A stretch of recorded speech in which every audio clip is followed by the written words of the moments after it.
My wife stole our daughter's college money to fund her shopping addiction and wants me to take the blame. Plus updates. Original post. I'm stuck in between a rock and a hard place, and I don't know what to do. And the problem is, I can't discuss it with anyone I'm close with for privacy reasons. I've been with my wife, Andrea, 48 female, and my stepdaughter, Cassie, 17 female for 8 years now. I love them both to death, and Cassie's a very brilliant young woman. Recognizing her potential, me and Andrea decided to put together a college fund for Cassie so she wouldn't be crushed by debt. Over the years, it has amounted to over $200,000. Cassie is aware of this and is banking on it since she's trying to get into an Ivy League. To make a long story short, last week, I found out that almost $170,000 of the money was missing from the account. I freaked out and asked Andrea if she knew anything about it. She teared up and said that she had been spending the money over the years to fund her spending habit. I was furious, but I had a moment of clarity. I've browsed these subs enough to know that an affair was possible, so I asked her if she was having one. She adamantly denied it and offered any proof I needed. Social media accounts, emails, her work phone, everything. She offered to show me the receipts as well. There was nothing that popped out as suspicious, and the math from the receipts added up as well, so I let it go. But we still had the major problem of the money being gone. She described herself as a shopping addict, and the money from Cassie's account was just too tempting not to use. She didn't make excuses, but offered no solutions either. As stated before, I was beyond furious. She ruined Cassie's chances at going to college debt-free and has changed the trajectory of her whole life. I'd asked her to stay with her sister while I tried to figure this out. Cassie was concerned about why she was leaving, but we just said we needed a little bit of space. I asked Andrea to come back home yesterday, and we had an extremely long discussion about how to handle this. She stopped me from talking and asked a favor of me.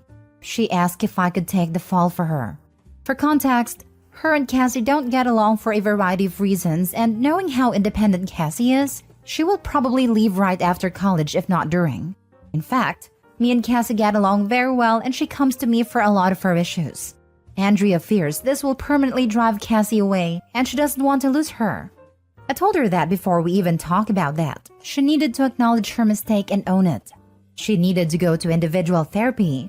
We needed couples counseling, she needed to find a shopaholic support group, and that I would be controlling the finances from now on.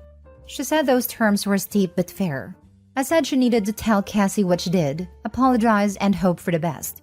She refused and said she could never lose Cassie. She said I could survive the mistake, but she couldn't. I told her that in order to even consider me taking the fall, she needs to agree to my terms. I don't know what the hell to do. The last thing I want to do is lie to Cassie, but I don't want Andrea and Cassie to split up forever. And the worst part about this whole thing is that Cassie's life is ruined either way, and I don't know how to replenish the money other than maybe borrowing from my 401k. Do you guys have any suggestions? Divorce is always an option, but I love Andrea despite her mistakes, and me dating at age 52 is next to impossible. Now for the top advice before reading the updates. Perhaps the reason they don't get along is because Cassie recognizes that Andrea is the type to do these kinds of things and guilt trip others to take the blame, instead of accepting what she has done and how it has impacted her family. Although it may be a tough conversation for Andrea to have now, it might show Cassie that her mom is capable of admitting mistakes and growing. Taking the blame for it and finding out later, in my opinion, might make things worse. Andrea is a widow, and Cassie took the death of her father very hard since she was so young. According to Andrea, a lot of their problems started there out of grief and anger.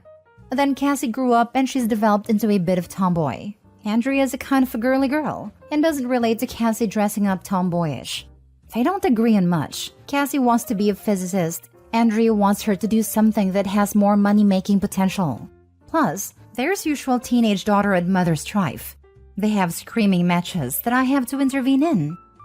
Dude, how did you not see that all the money was gone or that your wife was buying all this stuff? To answer your question, I had really nothing to do with the account other than contributing money. I just took her word for it. She showed me statements from time to time, so I had no reason to suspect anything. Plus, we have separate finances, except for a joint account for household expenditures and bills. Although Cassie's my daughter, Officially, I'm only stepdad, so Andrea handles all matters related to her finances unless Cassie asks me for something directly. Also, I wasn't a lone contributor. Her grandparents on both sides contributed as well as my own parents. I only discovered what was going on when my wife left a statement out in the open. I'm now believing she simply pocketed whatever money she got and doctored the statements. I knew the amount that was supposed to be there because a lot of the money came in the beginning. Her grandparents initially contributed $75,000. Mine contributed another $30,000, plus the amount that I added over the years. Don't take from your savings but hers. Make her sell all her belongings. I asked her to take money from her account to pay her back, but she said protecting her retirement is important to her and that she could take out a loan since her credit is excellent. Surprisingly enough, she doesn't run up her credit cards. Now I know how. Also, I'm hesitant to do this. I understand everyone wants her to fry for this, and I do too. However, if I'm to stay with Andrea, I don't want her to have to continue working until she's dead. I would like to enjoy our retirement together. My retirement is very healthy, plus I have a few investments and an inheritance. I could survive the hit. The most important thing is Cassie gets to go to whatever school it is she wants, and don't have to worry about it. But the comments are right. I'm not letting Andrea off the hook. She's going to pay for this, and she will be telling Cassie. Do not take the blame. Your wife admitting her mistake to her daughter is the only way your wife's addiction is going to stop. If she can't admit her wrongdoings to the person it hurts the most, she can't move on from her addiction.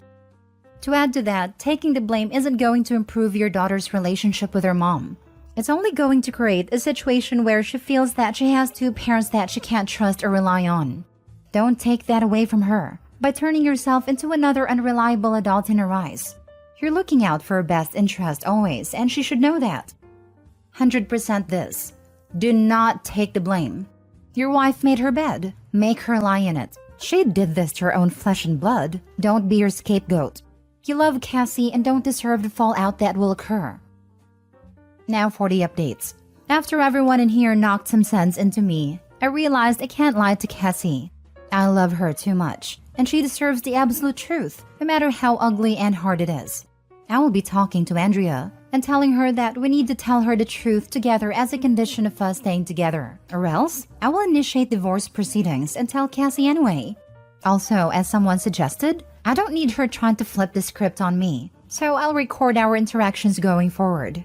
Thanks. Update 2. I want to thank everyone here for really opening my eyes yesterday. You all are right. I need to put Cassie first. And like I said, I'll be telling the absolute truth. Even if she gets mad at me and disowns me, at least I'll know I did the right thing. In addition, I'm going to pay for her college myself. I can pull money from a couple of places, such as my retirement and inheritance, so it'll be okay. If I have to live a little frugally during retirement and work a few extra years, then so be it. Cassie's worth it. I honestly doubt her mother is going to sell her stuff, so that's why I'm taking this route. As for Andrea, I've been criticized for wanting to let Andrea off the hook, so to speak. But it's easy to say when really deep feelings aren't involved. That being said, I don't think I can stay with her. What she did is horrendous, and she ruined our daughter's future for addiction.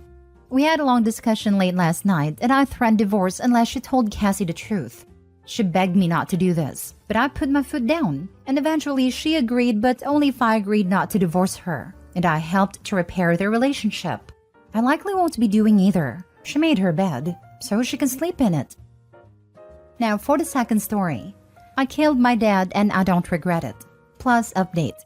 I, 27 female, never really had a great relationship with my dad, 55 male. When I was 6 years old, him and my mom went through a nasty divorce. It was so bad my mom had resorted to substances to help cope. It got so bad that she overdosed and had to go to rehab, and I was forced to live with my dad. For the first couple of years, it was great. I was his only child, so I was really spoiled. And it was like that until I turned 9 years old and my dad met his now wife we're gonna call Sherry. I never liked Sherry because I felt like she was trying to steal my dad away from me. Whenever I had a school function, I wanted my dad to come. Sherry always kept him from coming. I ran track and played soccer, and my dad used to always come to my little peewee games, but when Sherry came, it was he had something better to do. Sherry also has kids herself. She has 2 sons and a daughter. I kind of enjoyed having other kids in the house, because being an only child did get boring. I got along great with her kids. Me and her daughter was the same age, and her sons were 2 years older than us, twins. As I grew up, my dad started to grow further apart from me and got closer to Sherry's kids. He would go to school functions, games, recitals, parent-teacher conferences, anything that included parents. He would always show up for Sherry's kids and nothing for me.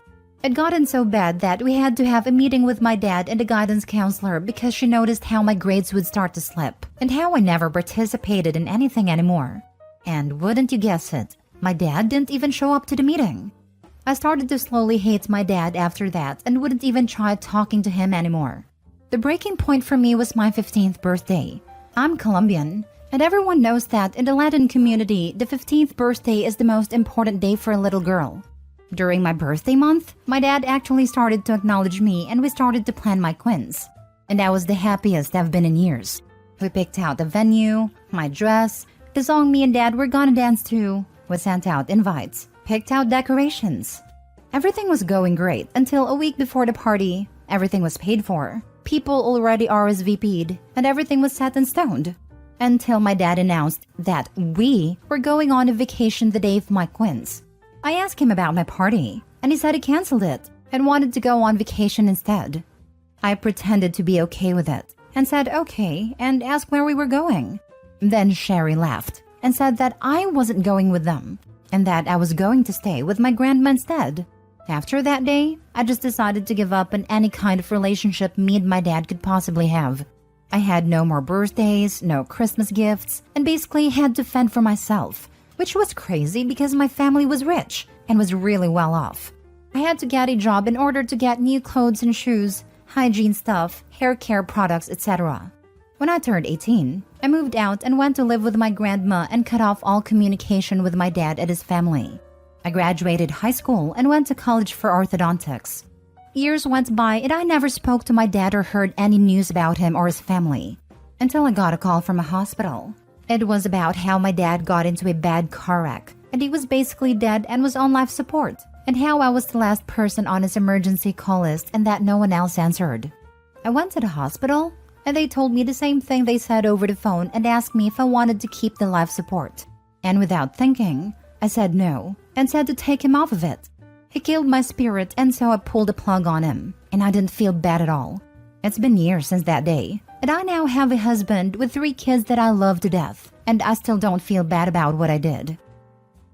Now for the top comments. I'm surprised you were even on the list, to be honest. Did he just forget to remove you? Also curious as to how or why no one else answered, as it sounds like the only person he neglected was you. Also, what was the fallout? The rest of his family had to find out at some point that you elected to remove the life support. Not going to lie, this is fairly dark. If he had a DNR, or the doctor said he had no hope, / was going to be a vegetable, then by all means cut it off and walk away. But was that even the case? It sounds like you still have some demons inside you that needs exorcising. You may want to talk to someone about that. To answer your question, to my knowledge, my dad had only 2 people on as emergency contact list, his mom and aunt. My grandmother died a few months before his car wreck, and my aunt was on vacation around that time. I was kind of surprised myself to find out that I was also on the list. Also, he was basically left brain dead after the car wreck, and there was really nothing they could have done. That makes more sense then. Also, he clearly never bothered to update that list, as not even his wife was on it, assuming they were even still together or not in the same car. The worst you did was to deny anyone who did care about him the chance to say goodbye, which if the way he treated you was any indication, it probably wasn't many. Keep trying to live your best. You may also want to edit in that point so people don't think you're some kind of sociopath. So what had happened to Sherry and her kids? Why weren't they on the list? What was their response to the decision?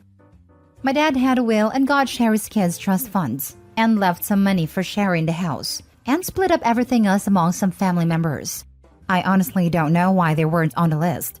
It was kind of a surprise that I was even on there, and they were upset that I pulled the plug.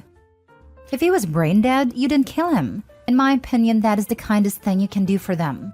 I thought this was going in a different direction. What happened to Sherry and the other kids? Well, last I heard, Sherry got remarried. Her two older sons are also married and have families of their own, and her daughter is a single mom. I mean, where were Sherry and their kids when Dad was in the hospital? No one else answered. Did they explain? Did they care you made a final decision? They weren't on the emergency call list, so they didn't know. Now for the update. So a lot of people was wondering why I was the one that got the decision about ending his life support, and why Sherry wasn't on his emergency contact list, and it also got me thinking. So to give the strangers I let into my life a peace of mind, I decided to call up Sherry's daughter. She's the only one I still keep in contact with, and ask her if she knew anything about that. She told me that Dad and Sherry had gotten divorced like 2 or 3 months before his car accident, and no one knew because they wanted to keep it between the family. Nobody still knows about the divorce except for Sherry and her kids, me, and now thousands of strangers, LMAO. Also, I do want to tell you guys I did have a makeup quiz when I was in college. It wasn't as grand as the one I was supposed to have, but I really didn't care. I just spent it with the ones I loved dearly. Also, I just want to say for the ones who are calling me psycho, that happened a little over 3 years ago, and I am a totally different person now. I've been going to therapy since before that incident, and I have let go of any demons I had inside of me years ago. I've forgiven my dad, and I don't just focus on the bad things he did to me anymore. I only think about all the good times we had, and when he was a pretty decent father to me.